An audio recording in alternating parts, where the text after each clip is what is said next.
In Defence of P.G. Wodehouse by George Orwell, published 1945.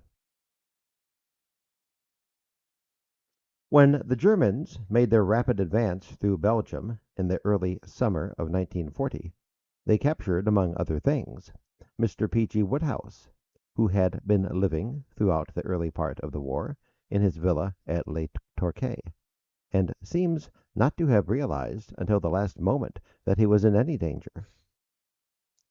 As he was led away into captivity, he is said to have remarked, "Perhaps after this I shall write a serious book."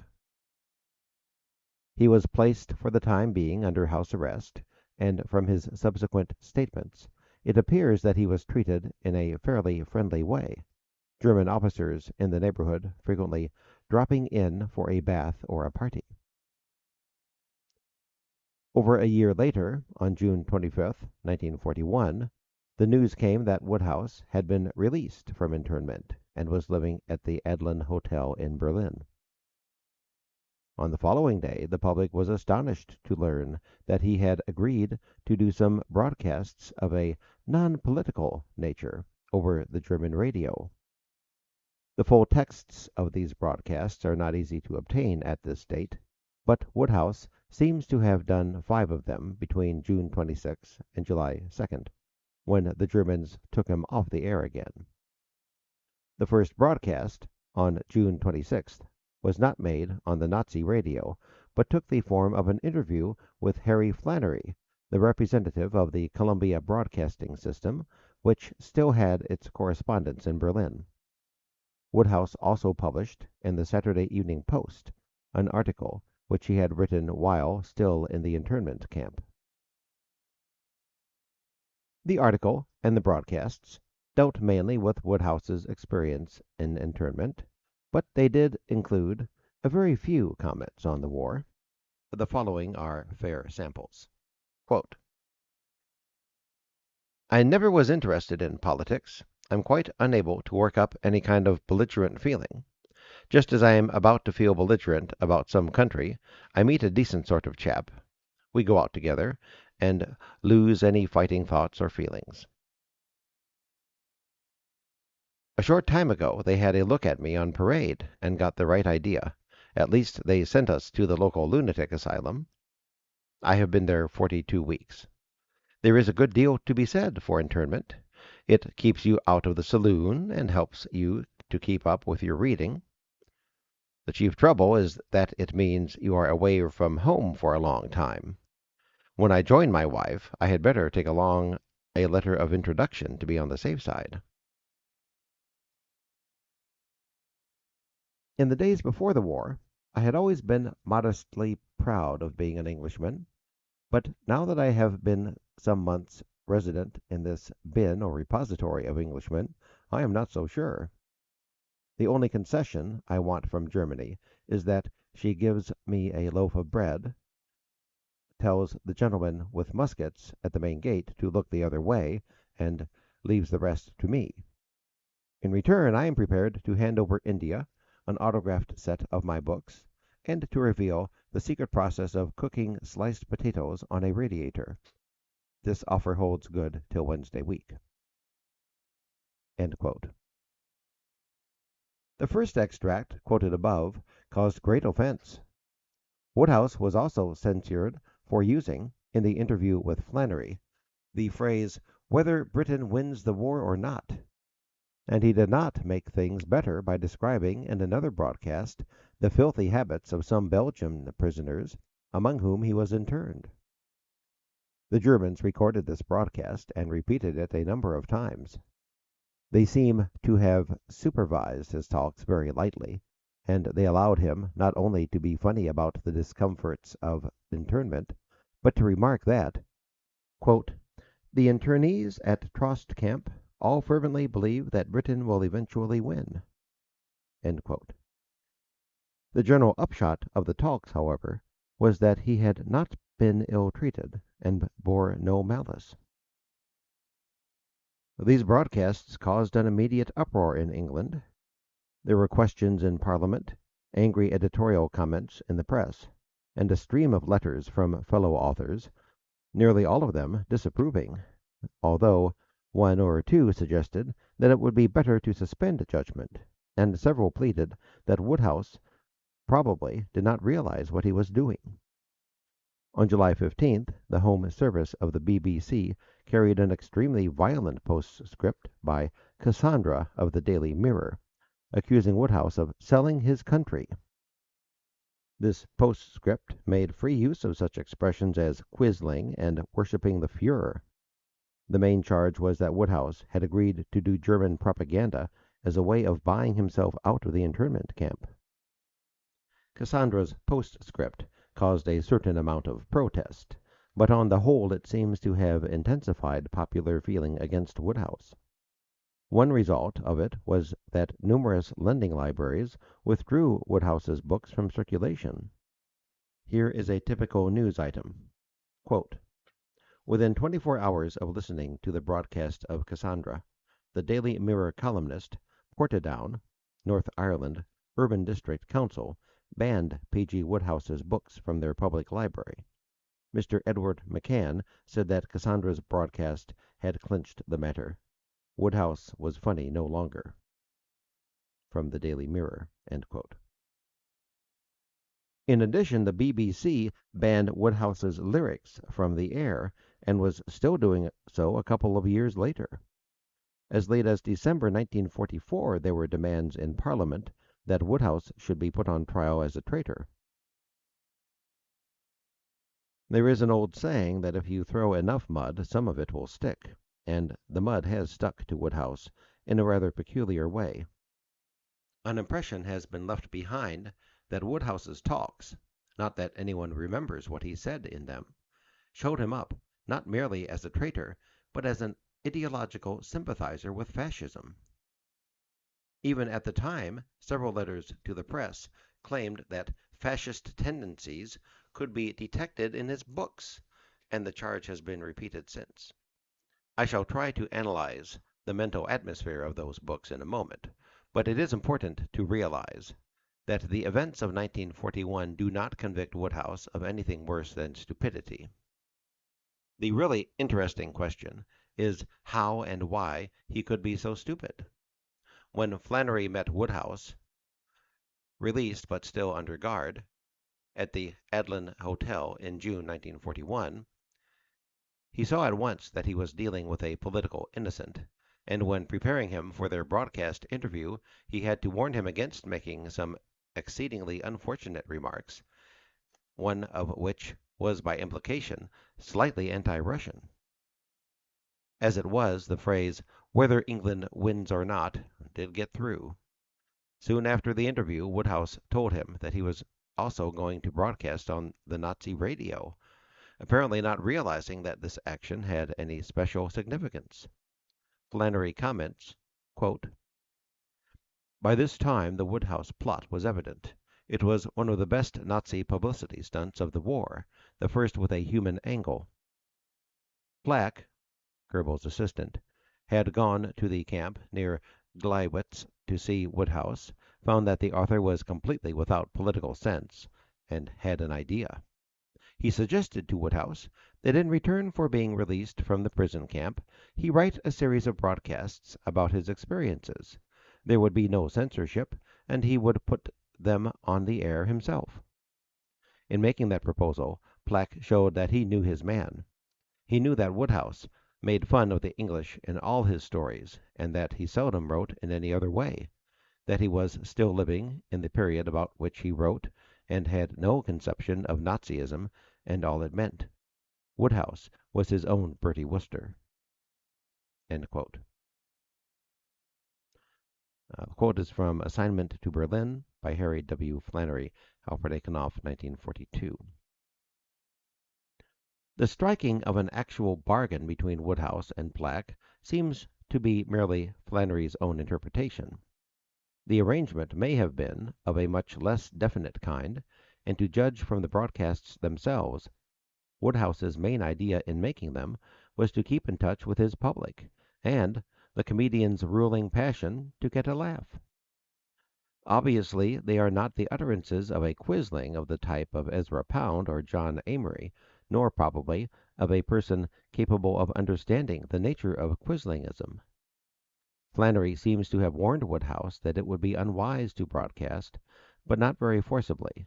He adds that Wodehouse, though in one broadcast he refers to himself as an Englishman, seemed to regard himself as an American citizen. He had contemplated naturalization, but had never filled in the necessary papers. He even used to Flannery the phrase, "We're not at war with Germany." I have before me a bibliography of P.G. Wodehouse's works. It names round about 50 books, but is certainly incomplete. It is as well to be honest, and I ought to start by admitting that there are many books by Wodehouse, perhaps a quarter or a third of the total, which I have not read. It is not indeed easy to read the whole output of a popular writer who is normally published in cheap editions. But I have followed his work fairly closely since 1911, when I was 8 years old, and am well acquainted with its peculiar mental atmosphere, an atmosphere which has not, of course, remained completely unchanged, but shows little alteration since about 1925. In the passage from Flannery's book which I quoted above, there are two remarks which would immediately strike any attentive reader of Wodehouse. One is to the effect that Wodehouse was still living in the period about which he wrote, and the other that the Nazi propaganda ministry made use of him because he made fun of the English. The second statement is based on a misconception to which I will return presently. But Flannery's other comment is quite true and contains in it part of the clue to Wodehouse's behavior. A thing that people often forget about P.G. Wodehouse's novels is how long ago the better known of them were written. We think of him as in some sense typifying the silliness of the 1920s and 1930s, but in fact the scenes and characters by which he is best remembered had all made their appearance before 1925. P. Smith first appeared in 1909, having been foreshadowed by other characters in earlier school stories. Blandings Castle, with Baxter and the Earl of Emsworth, both in residence, was introduced in 1915. The Jeeves-Wooster cycle began in 1919, both Jeeves and Wooster having made brief appearances earlier. Uckridge appeared in 1924. When one looks through the list of Wodehouse's books from 1902 onward, one can observe three fairly well-marked periods. The first is the school story period. It includes such books as The Gold Bat, The Pot Hunters, etc., and has its highest spot in Mike, 1909.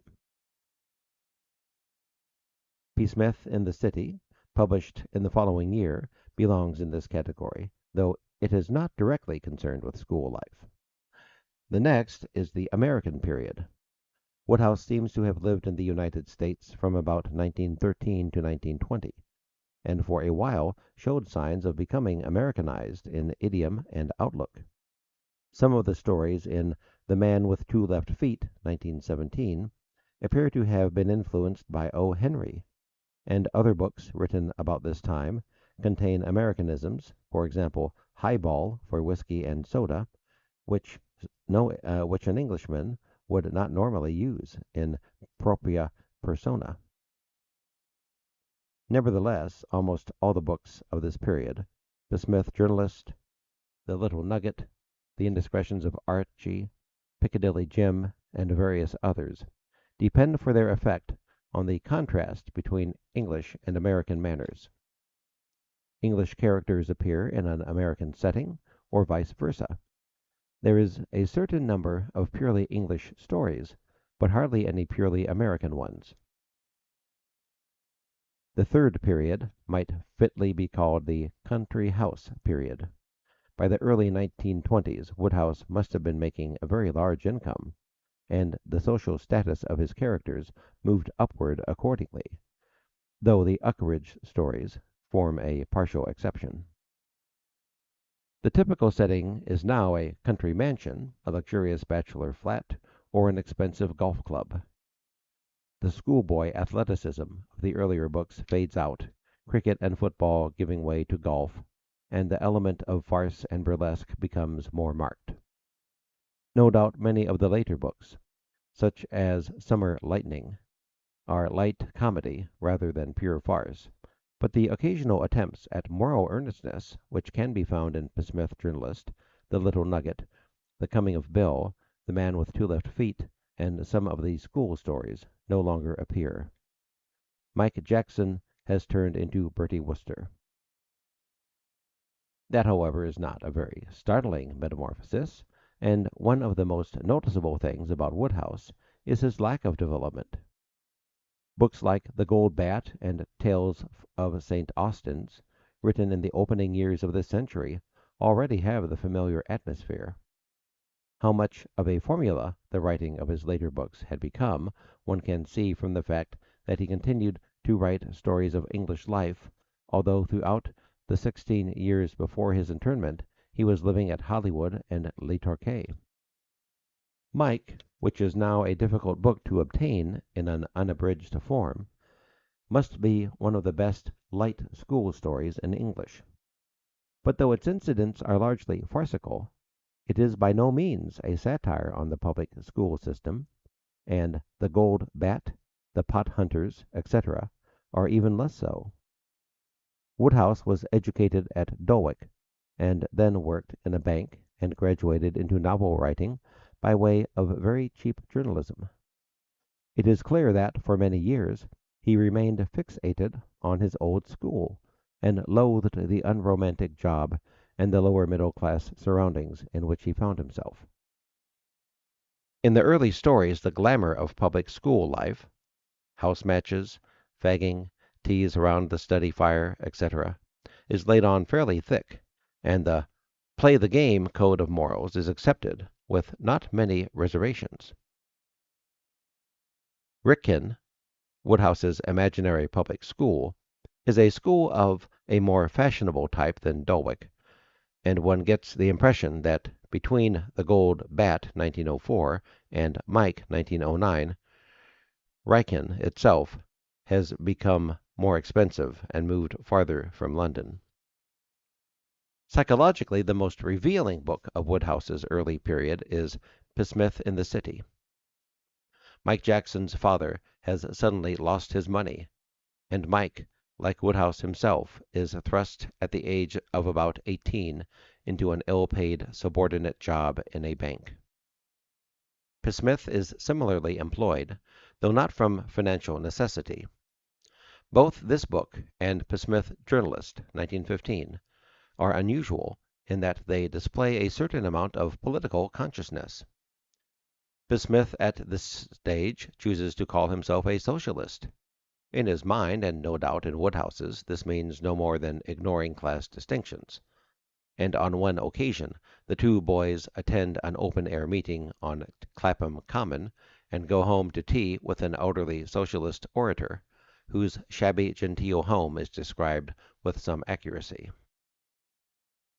But the most striking feature of the book is Mike's inability to wean himself from the atmosphere of school.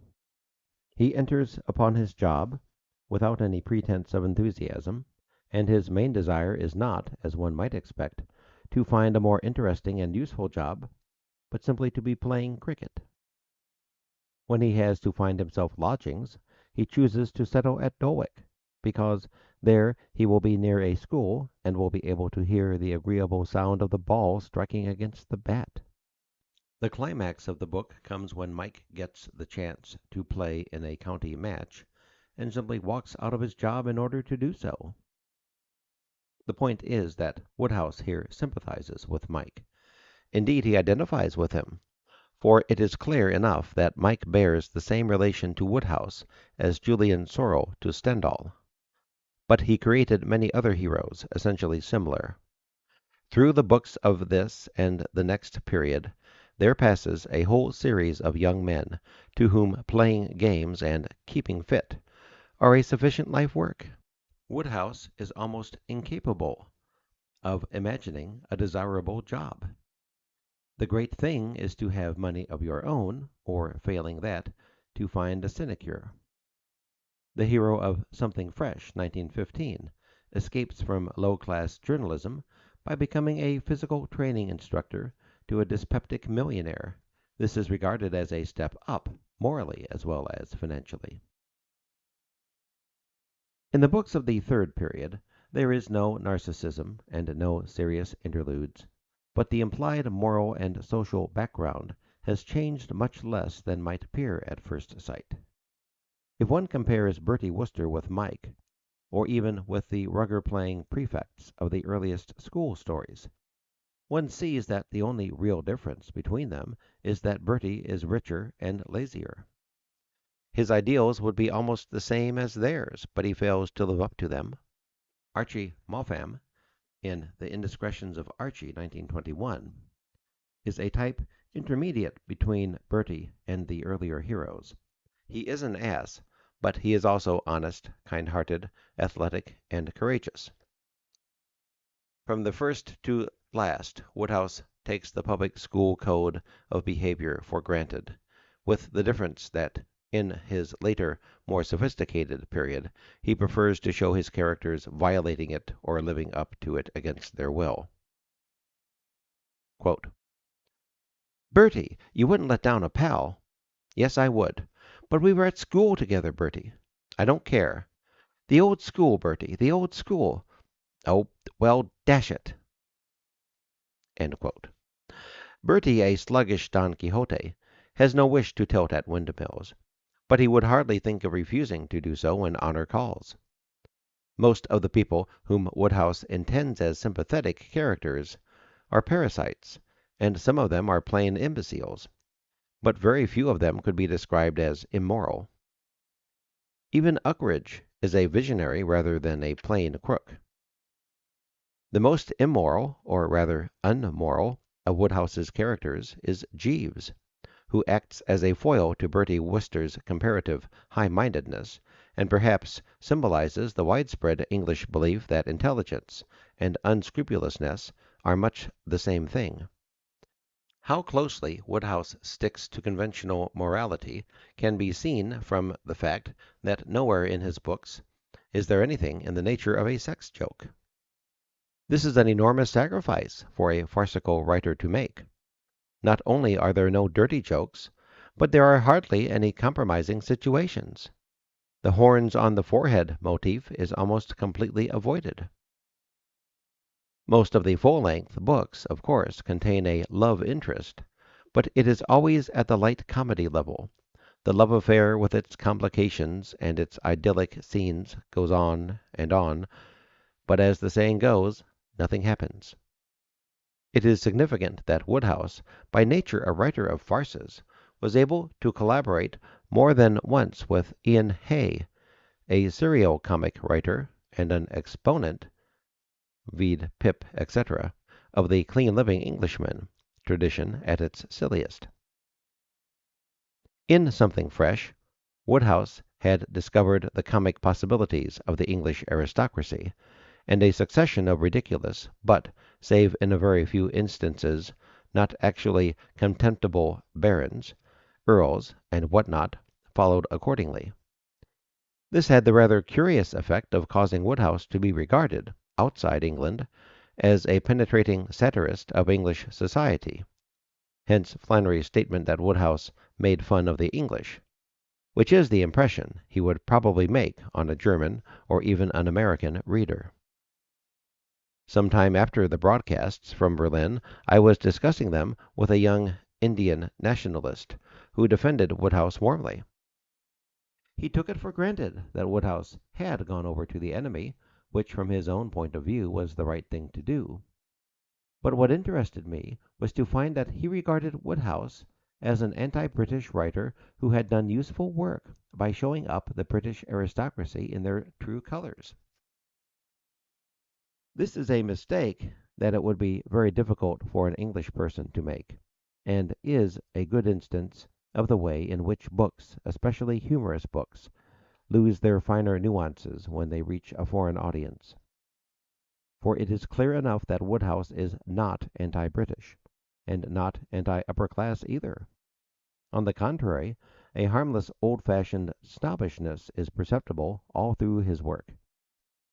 just as an intelligent Catholic is able to see that the blasphemies of Baudelaire or James Joyce are not seriously damaging to the Catholic faith, so an English reader can see that in creating such characters as Hildebrand Spencer, Pons, de Burgh, John Hanneside, Coombe Crombie, Fulf Earl of Drever, Wodehouse is not really attacking the social hierarchy.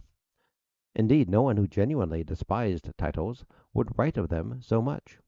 Wodehouse's attitude toward the English social system is the same as his attitude toward the public school moral code, a mild facetiousness covering an unthinking acceptance. The Earl of Emsworth is funny because an earl ought to have more dignity, and Bertie Wooster's helpless dependence on Jeeves is funny partly because the servant ought not to be superior to the master. An American reader can mistake these two and others like them for hostile caricatures, because he is inclined to be Anglophobe already, and they correspond to his preconceived ideas about a decadent aristocracy. Bertie Wooster, with his spats and his cane, is the traditional stage Englishman.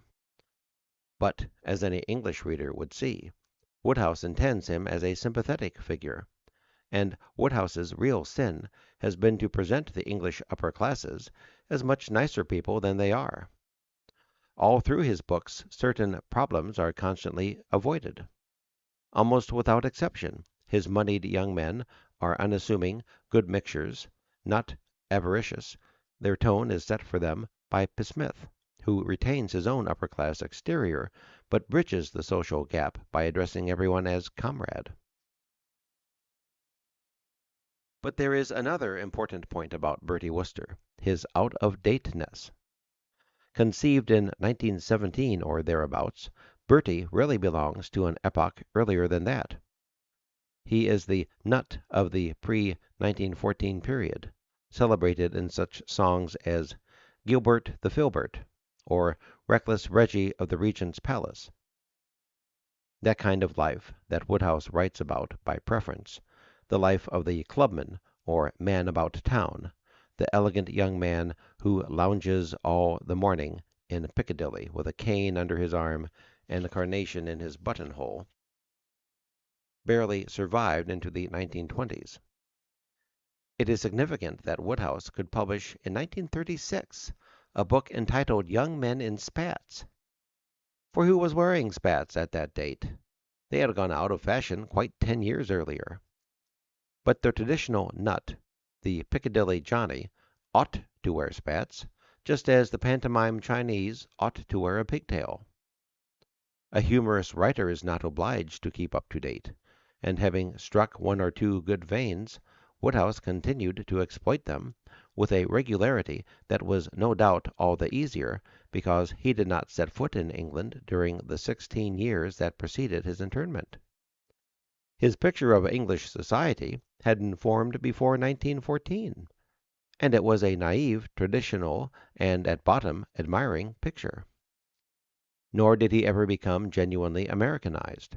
As I have pointed out, spontaneous Americanisms do occur in the books of the middle period, but Wodehouse remained English enough to find American slang an amusing and slightly shocking novelty. He loves to thrust a slang phrase or a crude fact in among Wardour Street English. Quote, "With a hollow groan, Uckridge is borrowed 5 shillings from me and went out into the night." End quote. And expressions like a piece of cheese or bust him on the noggin lend themselves to this purpose. But the trick had been developed before he made any American contacts, and his use of garbled quotations is a common device of English writers running back to Fielding. As John Hayward has pointed out, footnote, P.G. Wodehouse by John Hayward. The Saturday Book, 1942. I believe this is the only full-length critical essay on Wodehouse. As Mr. John Hayward has pointed out, Wodehouse owes a good deal to his knowledge of English literature, and especially of Shakespeare. His books are aimed not obviously at a highbrow audience, but at an audience educated along traditional lines. When, for instance, He describes somebody as heaving the kind of sigh that Prometheus might have heaved when the vulture dropped in for its lunch. He is assuming that his readers will know something of Greek mythology. In his early days, the writers he admired were probably Barry Payne, Jerome K. Jerome, W. W. Jacobs, Kipling, and F. Anstey, and he has remained closer to them than to the quick-moving American comic writers such as Ring Larder or Damon Runyon. In his radio interview with Flannery, Wodehouse wondered whether the kind of people and the kind of England I write about will live after the war, not realizing that they were ghosts already. He was still living in the period about which he wrote, says Flannery, meaning probably the 1920s. But the period was really the Edwardian age, and Bertie Wooster, if he ever existed, was killed around 1915. If my analysis of Wodehouse's mentality is accepted, the idea that in 1941 he consciously aided the Nazi propaganda machine becomes untenable and even ridiculous. He may have been induced to broadcast by the promise of an earlier release. He was due for release a few months later, on reaching his 60th birthday. But he cannot have realized that what he did would be damaging to British interests. As I have tried to show, his moral outlook has remained that of a public school boy, and according to the public school code, treachery in time of war is the most unforgivable of all the sins. But how could he fail to grasp that what he did would be a big propaganda score for the Germans, and would bring down a torrent of disapproval on his own head? To answer this, one must take two things into consideration. First, Wodehouse's complete lack, so far as one can judge from his printed works, of political awareness. It is nonsense to talk of fascist tendencies in his books. There are no post-1918 tendencies at all. Throughout his work there is a certain uneasy awareness of the problem of class distinctions, and scattered through it at various dates there are ignorant, though not unfriendly, references to socialism. In The Heart of a Goof, 1926, there is a rather silly story about a Russian novelist which seems to have been inspired by the factional struggle then raging in the USSR. But the references in it to the Soviet system are entirely frivolous, and considering the date, not markedly hostile. That is about the extent of Wodehouse's political consciousness, so far as it is discoverable from his writings. Nowhere, so far as I know, does he so much as use the word fascist or Nazism. In left-wing circles, indeed in enlightened circles of any kind, to broadcast on the Nazi radio, to have any truck with the Nazis whatever, would have seemed just as shocking an action before the war as during it. But that is a habit of mind that had been developed during nearly a decade of ideological struggle against fascism. The bulk of the British people, one ought to remember, remained anesthetic to that struggle until late into 1940. Abyssinia, Spain, China, Austria, Czechoslovakia, the long series of crimes and aggressions had simply slid past their consciousness, or were dimly noted as quarrels occurring among foreigners, and not our business. One can gauge the general ignorance from the fact that the ordinary Englishman thought of fascism as an exclusively Italian thing, and was bewildered when the same word was applied to Germany. And there is nothing in Wodehouse's writings to suggest that he was better informed or more interested in politics than the general run of his readers. The other thing one must remember is that Wodehouse happened to be taken prisoner at just the moment when the war reached its desperate phase. We forget these things now, but until that time feelings about the war had been noticeably tepid. There was hardly any fighting. The Chamberlain government was unpopular. Eminent publicists were hinting that we should make a compromise peace as quickly as possible. Trade union and Labor Party branches all over the country were passing anti-war resolutions. Afterward, of course, things changed. The army was with difficulty extricated from Dunkirk. France collapsed, Britain was alone, the bombs rained on London, Goebbels announced that Britain was to be reduced to degradation and poverty. By the middle of 1941, the British people knew what they were up against, and feelings against the enemy were far fiercer than before. But Wodehouse had spent the intervening year in internment, and his captors seemed to have treated him reasonably well. He had missed the turning point of the war, and in 1941 he was still reacting in terms of 1939. He was not alone in this. On several occasions about this time the Germans brought captured British soldiers to the microphone, and some of them made remarks at least as tactless as Wodehouse's. They attracted no attention, however, and even an outright quisling like John Amory was afterward to arouse much less indignation than Wodehouse had done. But why? Why should a few rather silly but harmless remarks by an elderly novelist have provoked such an outcry? One has to look for the probable answer amid the dirty requirements of propaganda warfare. There is one point about the Wodehouse broadcasts that is almost certainly significant: the date. Wodehouse was released 2 or 3 days before the invasion of the USSR, and at a time when the higher ranks of the Nazi Party must have known that the invasion was imminent. It was vitally necessary to keep America out of the war as long as possible. And in fact, about this time, the German attitude towards the USA did become more conciliatory than it had been before. The Germans could hardly hope to defeat Russia, Britain, and the USA in combination. But if they could polish off Russia quickly, and presumably they expected to do so, the Americans might never intervene. The release of Wodehouse was only a minor move, but it was not a bad move to throw on the American isolationists. He was well known in the United States, and he was, or so the Germans calculated, popular with the Anglophobe public as a caricaturist who made fun of the silly-ass Englishman with his spats and his monocle. At the microphone he could be trusted to damage British prestige in one way or another, while his release would demonstrate that the Germans were good fellows and knew how to treat their enemies chivalrously. That presumably was the calculation, though the fact that Wodehouse was only broadcasting for about a week suggests that he did not come up to expectations. But on the British side, similar though opposite calculations were at work.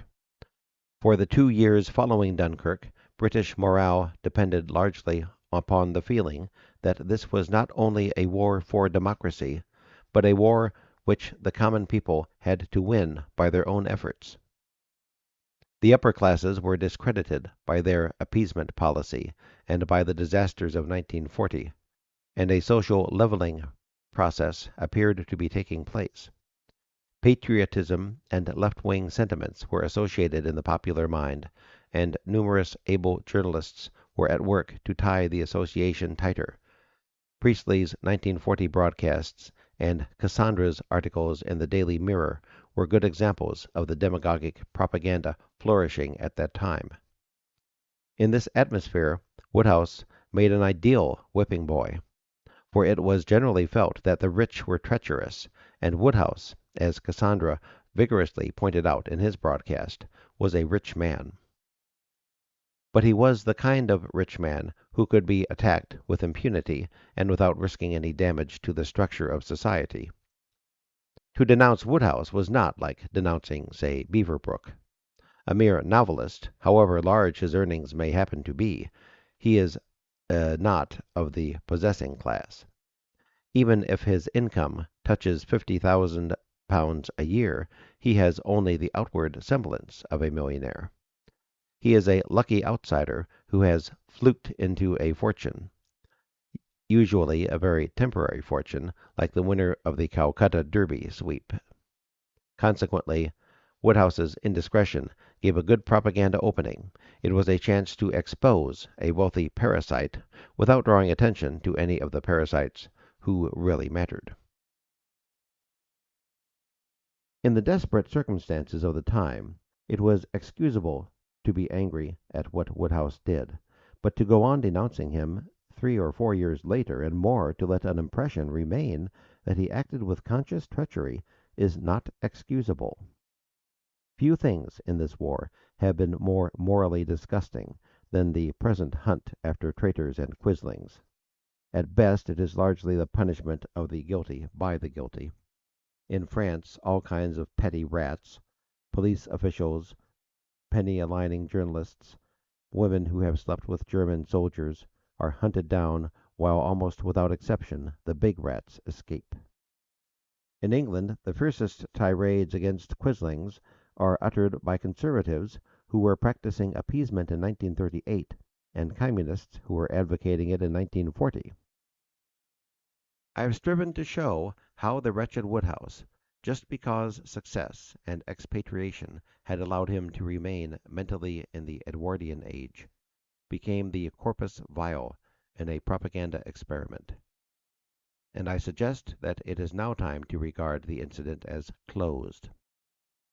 If Ezra Pound is caught and shot by the American authorities, it will have the effect of establishing his reputation as a poet for hundreds of years. And even in the case of Wodehouse, if we drive him to retire to the United States and renounce his British citizenship, we shall end by being horribly ashamed of ourselves. Meanwhile, if we really want to punish the people who weakened national morale at critical moments, there are other culprits who are nearer home and better worth chasing. Thank you for listening. And please like and subscribe and whatever else internet people do.